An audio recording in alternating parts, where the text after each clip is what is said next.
Hi,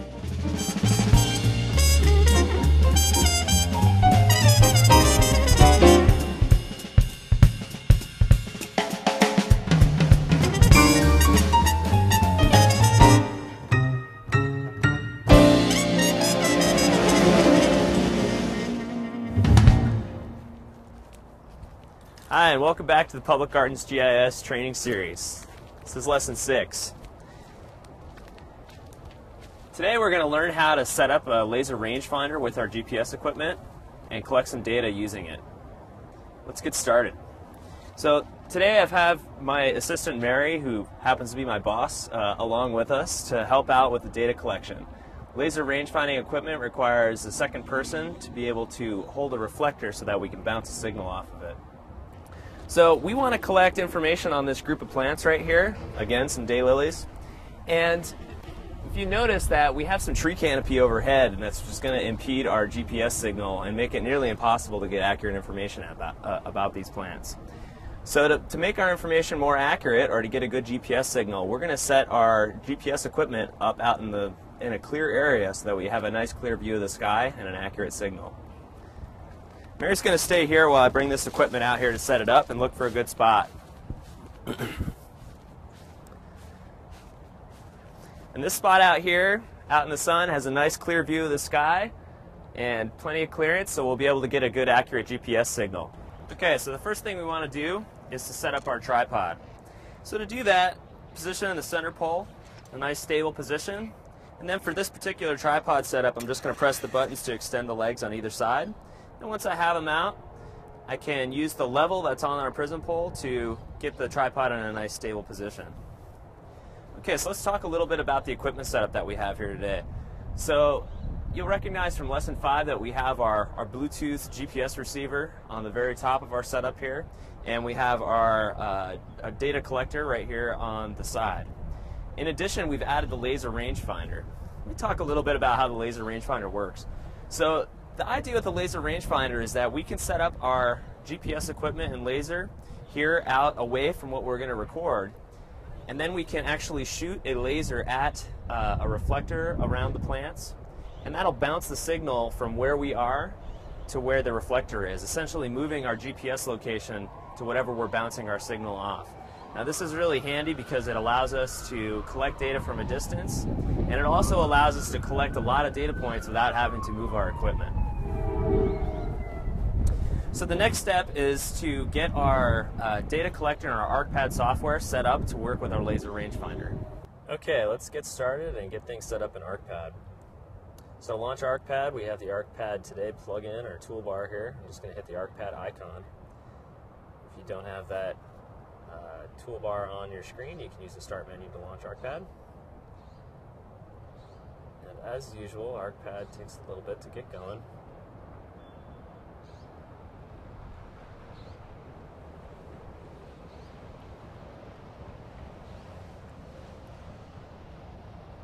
So the first thing we're going to do when we get into ArcPad is to open our map that we've been working with, and then set up the laser rangefinder so we can start collecting data with it. Okay, so I'm going to choose a map to open here, and it brings up this browser here, and I'm going to select our East Asian section map we've been working with, and hit OK.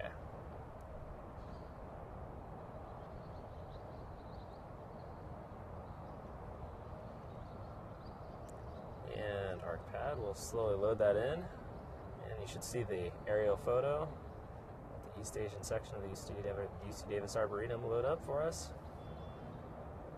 Alright, and now the first thing we're going to want to do is go and look at our advanced options. So off of the file menu here, off to the side, there's an icon that looks kind of like a piece of paper.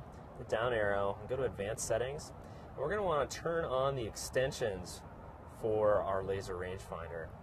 You can get those by scrolling all the way over to the right. Hit extensions. This brings up a list of all the extensions that are available in ArcPad. And if you ever have a problem with something not working the way it should, this is always a good place to go look and make sure the extension's on. Some people might like to turn on all of the extensions, but that makes the program slower, so I like to have on only the ones we may be using. So when you scroll down, you'll see these icons that I'm not exactly sure what those are. They're kind of red beams of, I guess, of sorts. You want to make sure that you have the appropriate extension for your laser rangefinder turned on. Now here at the UC Davis Arboretum, we have a LaserCraft Contour and a LaserTech Impulse, so I have both of those options on. Once you've turned them on, just hit OK. And it may tell you that you may need to restart. Since I didn't actually change anything, I'm not going to restart. Okay, so the next thing we want to do is get our laser rangefinder configured in ArcPad. To do that, under the satellite menu, hit the down arrow and go to Rangefinder Preferences.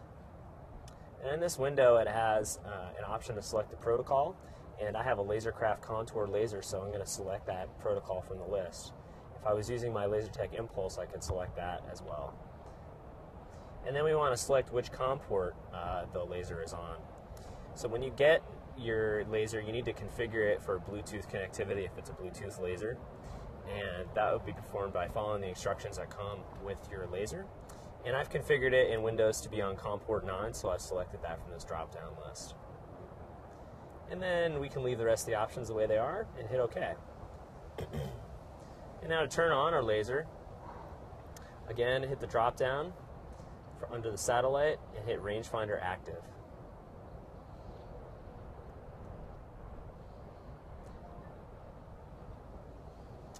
And we have a bit of an error. So sometimes these kind of errors can happen if our laser rangefinder is not on. So after a while, our laser rangefinder has turned itself off, so I'm going to go ahead and turn that laser on and wait for it to be ready. And once it reports that it's ready, I'll try to activate the rangefinder again.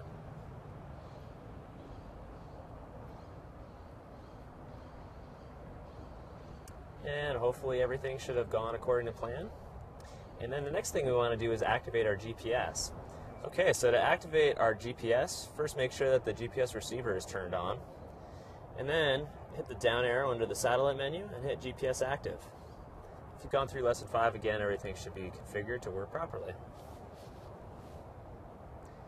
And it'll take a little bit for things to get going. And as in lesson 5, it will report the status of our GPS down at the bottom. And if we want to take a closer look at how things are going, you can always click on this status bar at the bottom to bring up the GPS properties window. All right, so right away, it says we have a nice low PDOT because we're out in a nice open area, and it's reporting that we're connected to 7 out of 10 satellites. So we're good to go. We're ready to start collecting data.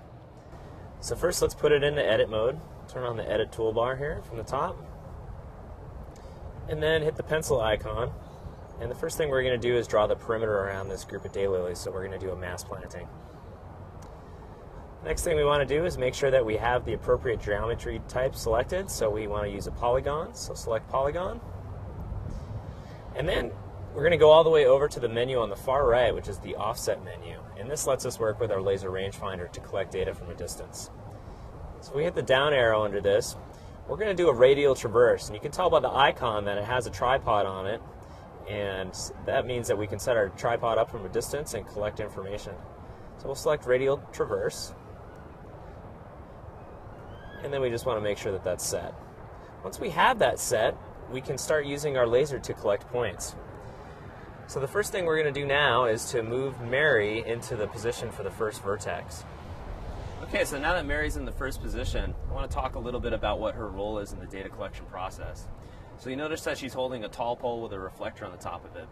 We use this pole to be able to measure the vertices of plants and the centers of plants. When they're a little bit too tall to get with a short reflector, and this pole that she's using is just a cheap painter's pole that we've bought at our local hardware store that can be adjusted for height. And additionally, we've marked foot locations on that so that we can quickly measure the height that we're recording our information at. And now Mary can take the reflector out of the top of this painter pole for measuring shorter plants a little bit more easily. And then since these plants are short, we're just going to use the short reflector to record the locations of the vertices of this mass planting. Now you'll also notice that Mary's holding a clipboard.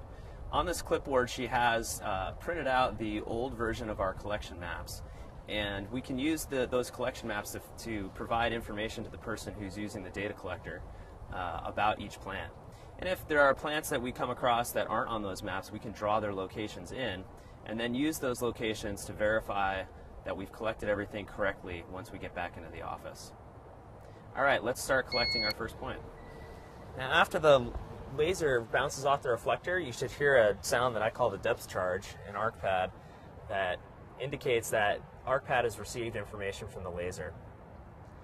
Now, the first thing you're going to need to do once you get this offset screen up is to hit the tripod icon in the upper right-hand corner, and this will collect the GPS position for this vertex, or for where the tripod is set up. If you hit the satellite icon in this screen, excuse me, it'll start to collect information, and it will average 25 points based on the setting that we specified earlier. Now, it's always a good idea when you're using a tripod and a laser rangefinder to average many more points than 25. I usually choose about 100, but for the purpose of quickness for this video, we'll leave it at 25. And remember, you can change that setting in the options of ArcPad.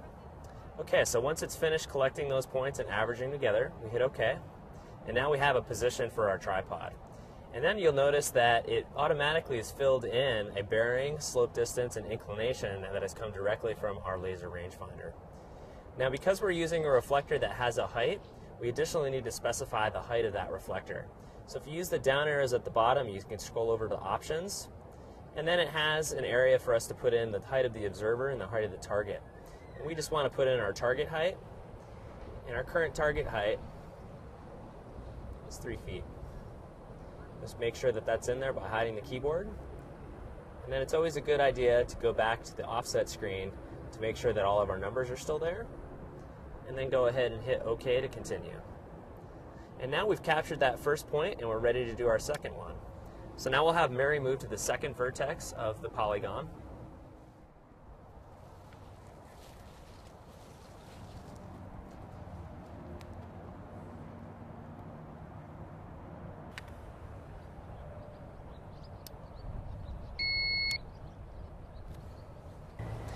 And again, you'll hear a noise from your laser rangefinder, and then that information will show up immediately in ArcPad.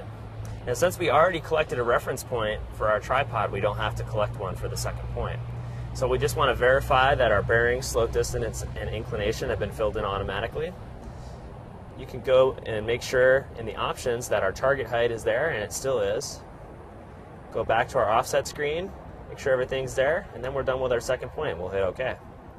Okay, got it, Mary. Go ahead and move to the next spot.